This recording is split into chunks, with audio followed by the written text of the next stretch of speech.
اس زمانے میں اللہ تعالیٰ نے کہا کہ کچھ لوگ اپنی بیٹیوں سے اتنا شرمندہ ہوتے تھے کہ وہ ان کو زندہ دفنا دیتے تھے. آپ اس بچی کو زندہ نہیں دفنا رہے. تو انسان کے جو جذبات میں کیے گئے فیصلے ہیں، کیونکہ نہ ہم اللہ کی ذات سے رابطے میں ہیں، مطلب کہ اب ہمیں فیل تو نہیں آتی. جیسے مثال ابھی آپ کا مائک ہے، آپ ریکارڈنگ کر رہے ہیں، یہ بلو ہو گیا ہے، اٹس مین کہ آپ کو پتہ لگ گیا ہے یہ ریکارڈنگ سٹارٹ ہو گئی ہے. بٹ ہماری زندگی کے اندر ہم کوئی بھی فیصلہ کرتے ہیں، چاہے بزنس میں، چاہے پرسنل لائف میں، چاہے کسی یعنی کہ کوئی باپ بیٹی کا فیصلہ کرتا ہے، بیٹے کا فیصلہ کرتا ہے، اس کو باہر آؤٹ آف کنٹری بھیجتا ہے، کسی وہ کچھ فیصلے ہوتے ہیں جو بعد میں بندہ کہتا ہے یار یہ تو میرے جذبات کے فیصلے تھے. اور اس جذبات کے کیے ہوئے فیصلے جو ہے وہ سمجھ لیں آخری سانس تک ہوتا ہے. اگر بیٹی کی شادی غلط ہو گئی تو اب اس کو یہی کہنا ہے کہ اب تم نبھاؤ. کیونکہ بھئی پورے معاشرے کی نظریں میرے اوپر ہیں. تو یہ جو جذبات میں کیے گئے فیصلے، اس کو کیسے ہم ٹھیک کریں؟ آپ نے جو بات کی، آپ کا نام کیا ہے؟ عادل نام ہے میرا. عادل بھائی دیکھیں، آپ نے اس میں 2-3 باتیں کی ہیں. پہلی بات یہ، جذبات ہر انسان کی زندگی کا حصہ ہیں، اس سے آپ کبھی اسکیپ نہیں کر سکتے. اس طرح آپ اپنی کھال سے باہر نہیں نکل سکتے، آپ اپنے جذبات سے باہر نہیں نکل سکتے. تو اسلام اس لیے نہیں آیا کہ ہمارے جذبات کو مٹا دے. خواہشات ہماری رہیں گی، خوف ہمارے رہیں گے، ڈر ہمارے رہیں گے. یہ ساری چیزیں، جتنے بھی محبت ہے، نفرت ہے، یہ ساری چیزیں انسان کے اندر ہیں اور یہ اللہ نے ہی ڈالی ہیں. ٹھیک ہے، یہاں تک کہ یہ بھی اللہ تعالیٰ نے کہہ دیا نا، اضحک و ابکا، وہی ہنساتا ہے وہی رلاتا ہے، یعنی جذبات کا کنٹرول اسی کا ہے.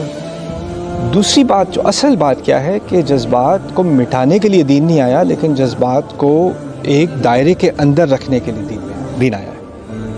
دیکھیں، جذبات کا تقاضا یہ ہے کہ اگر میں کہوں مجھے بھوک لگی ہے، میرے ساتھ کوئی بیٹھا ہے، میں اس کا کھانا پکڑ کے ایسے منہ میں ڈال لوں. عقل کا تقاضا کیا ہے؟ میں اپنے جذبات کو کنٹرول کرتا ہوں، کہتا ہوں پہلے مجھے کمانا ہے، پھر یہ پیسے خرچ کر کے میں نے کھانا لینا ہے اور کھانے کو انسان کی طرح کھانا ہے. یعنی ہم ہر وقت، ہر روز گاڑی چلاتے ہوئے آپ کو اپنے جذبات کنٹرول کرنے پڑتے ہیں. جاب پہ آپ کو اپنے جذبات کنٹرول، کسی کو جاب پہ جانے کا دل نہیں چاہ رہا ہوتا ٹریفک میں پھنس کے صبح باس کی گالیاں سننے کے لیے، لیکن جاتا ہے نا، وہ جذبات کو ہی تو کنٹرول کر رہا ہے نا. تو ہم دنیاوی مقاصد کے لیے اپنے جذبات کو کنٹرول کرتے ہیں. لیکن اصل بات، جڑ آپ کی بات کی پتہ ہے کیا ہے؟ کہ دیکھیں، 2 طرح کی توقعات ہیں.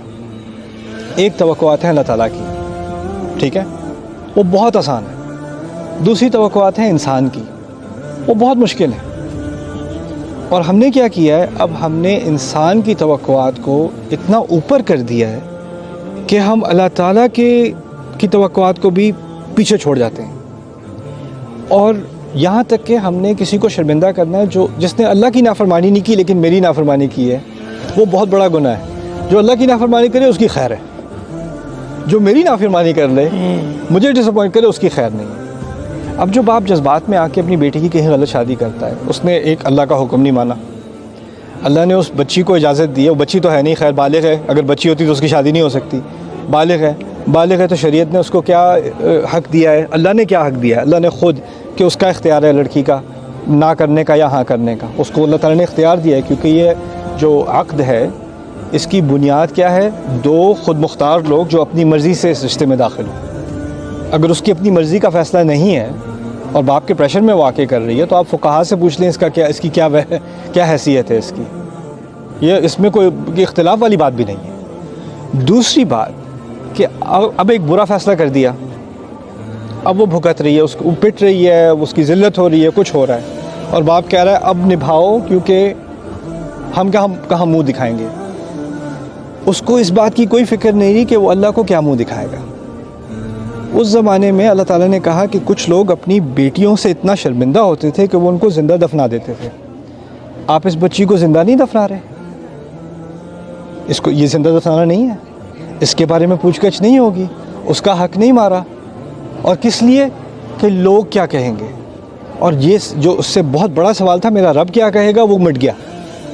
اس کے بارے میں کوئی جذبات نہیں ہے. وہ بھی جذبات کا مستحق ہے کہ نہیں؟